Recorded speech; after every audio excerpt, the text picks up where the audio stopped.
pour la chorale. Il y a monsieur l'abbé Cadier pour le beau chemin de croix de vendredi. Merci également aux frères de la paroisse, frère Jean-Joseph et frère Jean-Yves pour leur travail efficace, pour toutes ces préparations. Et merci à tous les bénévoles qui ont pris du temps cette semaine pour nettoyer l'église, astiquer les cuivres, préparer les fleurs, et j'en passe. Merci aussi à la chorale. Au nom du Père et du Fils et du Saint-Esprit, ainsi soit-il. Bien chers fidèles, chers catéchumènes, dans quelques minutes, vous allez être chrétiens, catholiques, et je peux résumer donc cette cérémonie en 2 mots. Le baptême, c'est d'abord une naissance, et ensuite on verra que le baptême, eh bien, c'est un envoi en croisade dans une guerre spirituelle. Tout d'abord une naissance. Vous savez que quand Dieu a créé nos premiers parents, il leur a donné 2 vies, la vie naturelle que tout homme a, le corps et l'âme unis bien sûr, et Dieu aurait pu s'arrêter là, mais il leur a fait un cadeau. Il a donné la vie surnaturelle, sa propre vie, Dieu l'a donnée à nos premiers parents. Mais Dieu ne veut pas des robots, il voulait que nos premiers parents l'aiment, et donc ils étaient libres. Et malheureusement, cette liberté, ils en ont mal usé, et ils ont péché. Et en péchant, ils ont perdu la vie surnaturelle. L'ayant perdue, logiquement, ils n'ont pas pu la transmettre à leurs descendants. C'est ce qu'on appelle le péché originel, une privation de la grâce que Dieu voulait dans notre âme. Et donc quand nous naissons séparés de Dieu. Et donc c'est le baptême, ce soir, chers amis, qui va vous donner la naissance de la vie spirituelle. Et c'est ce que dit Jésus-Christ dans l'évangile de Saint Jean. À moins de renaître de l'eau et de l'esprit, c'est-à-dire le baptême, c'est une renaissance, il est impossible d'entrer au royaume de Dieu, puisque c'est un moyen, un ordre surnaturel qui dépasse nos forces naturelles. Et donc la vie de l'âme est bien plus importante que la vie du corps. Et malheureusement, dans notre monde qui n'est plus chrétien, la seule obsession, c'est la vie du corps, la santé, le poids, les vitamines. Pourquoi pas, mais la vie de l'âme est négligée, même par les chrétiens. Et pourtant, ce corps, que va-t-il devenir dans quelques années? Il pourrira dans un cimetière, dans un cercueil, mangé par les vers, alors que notre âme, elle, est appelée à la vie éternelle. Donc si on prend soin du corps, et il le faut au minimum, bien sûr, prenons soin de notre âme encore plus. Évitons les dangers du corps et les dangers de l'âme qui peuvent tuer l'âme. Nourrissons le corps comme il convient et aussi nourrissons l'âme par l'Eucharistie. Quand nous sommes malades, allons chez le médecin. Quand notre âme est malade, Jésus nous attend pour soigner notre âme. Et cette vie surnaturelle est très belle, on ne la voit pas, mais c'est une vie en présence de Dieu. La Trinité habite dans l'âme en état de grâce. Et donc on n'est jamais seul. Dieu, tant qu'il n'y a pas de péché grave, Dieu merci, demeure nuit et jour dans notre âme. Pensons à cette présence, pensons à lui parler, pensons aussi à l'écouter. Tout d'abord donc une naissance à la vie surnaturelle. Deuxièmement, chers amis, le baptême est aussi une croisade. Par le baptême, vous allez devenir enfant de Dieu, mais aussi enfant de l'Église.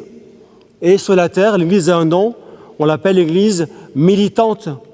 Ça vient du latin, ça veut dire l'Église qui combat. Parce que nous avons des ennemis, 3 principaux que vous avez appris au catéchisme. Le premier, c'est le monde en tant qu'il n'est pas chrétien, qu'il ne pense qu'aux choses de la terre. Le deuxième ennemi, c'est le démon. Et saint Paul nous dit qu'on n'a pas à combattre contre des forces terrestres, mais contre des esprits, les principautés, les dominations, les vertus célestes. Et également, nous avons à combattre le monde, le démon et nous-mêmes.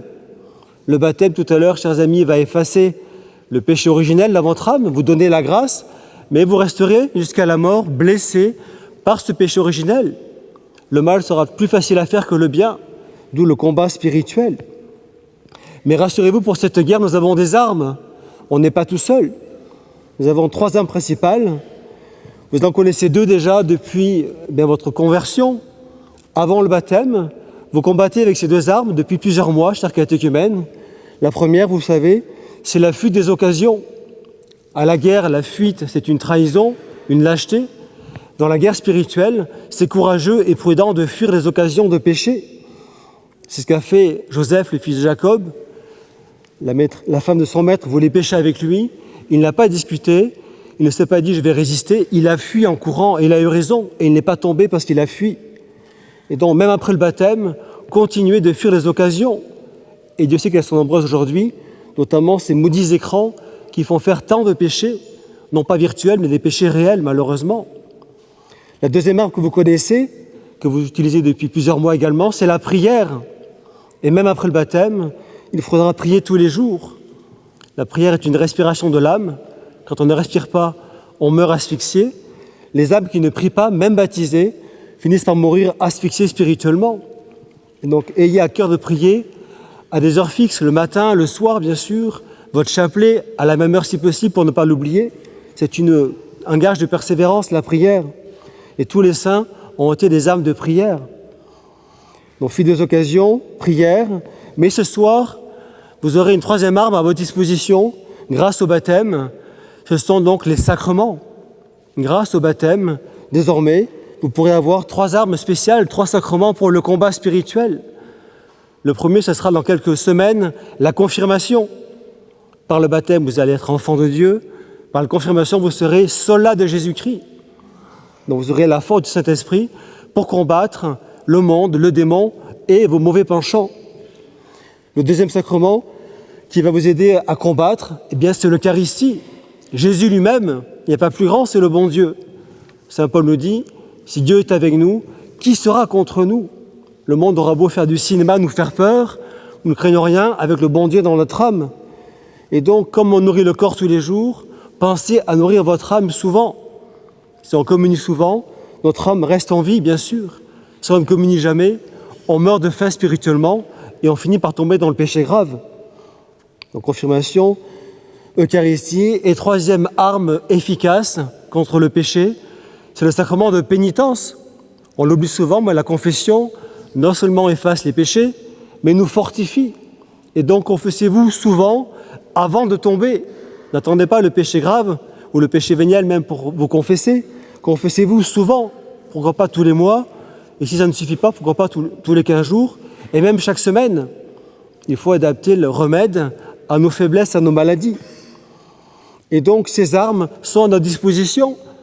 Encore faut-il les utiliser. Pensez à un soldat qui ira à la guerre sans armes, il finira mort très rapidement.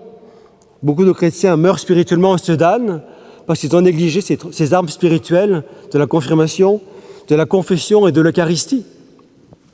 Alors pour terminer, chers amis, confiez bien votre baptême à la très sainte Vierge Marie, Mère de Jésus et Mère des hommes.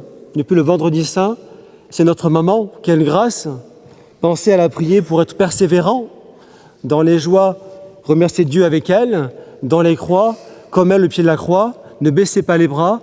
Continuez vos résolutions, la prière, la confession, la communion. Et ainsi, si on est fidèle aux promesses de notre baptême, qu'on va renouveler tout à l'heure, eh bien nous aurons la chance, au sort de cette vie, d'être dans notre vraie patrie, le ciel. Sur la terre, nous sommes exilés, comme en pèlerinage. Nous sommes faits pour le ciel. Le monde ne veut pas l'entendre, mais pourtant c'est la réalité. Et les cathédrales, si nombreuses en France, nous le rappellent. Elles montent vers le ciel pour nous rappeler que notre vraie patrie, c'est le ciel. Donc prions la Vierge Marie ce soir pour être fidèle à ses armes, de la fuite des occasions, de la prière quotidienne et des sacrements, spécialement la confession et la communion fréquente. Ainsi soit-il. Au nom du Père et du Fils et du Saint-Esprit.